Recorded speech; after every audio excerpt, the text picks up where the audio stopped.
আসসালামু আলাইকুম। আপনারা সবাই কেমন আছেন? আমি আলহামদুলিল্লাহ ভালো আছি। আমি ডিম ভর্তা করব। এজন্য ধনিয়া পাতা কুচি করে নিছি, পেঁয়াজ কুচি করে নিছি, শুকনা মরিচ নিয়ে নিছি। আর এখানে দুটো ডিম সিদ্ধ করে নিয়ে নিছি। এখন পরিমাণ মতো লবণ দিয়ে দিতেছি।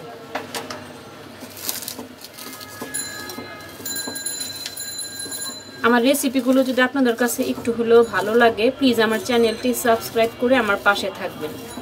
আর সাথে থাকা বেল বাটনটি অন করে রাখবেন। আমি যখনই রান্নার ভিডিও দিব আপনাদের কাছে নোটিফিকেশন চলে যাবে। শুকনা মরিচ, পেঁয়াজ আর ধনিয়া পাতাগুলো ভালো করে আমি লবণ দিয়ে কষলিয়ে নিতেছি। ভর্তা যত ভালো মতো কষলাবেন, ভর্তা তত টেস্ট বেশি হবে। ভর্তার নাম শুনলেই কিন্তু জিভে পানি চলে আসে, তখন আর মাছ মাংস এগুলো দিয়ে ভাত খেতে ইচ্ছে করে না। পেঁয়াজ, শুকনা মরিচ, ধনিয়া পাতাগুলো ভালো করে কষলিয়ে নিলাম। এখন ডিম দুটো দিয়ে দিব।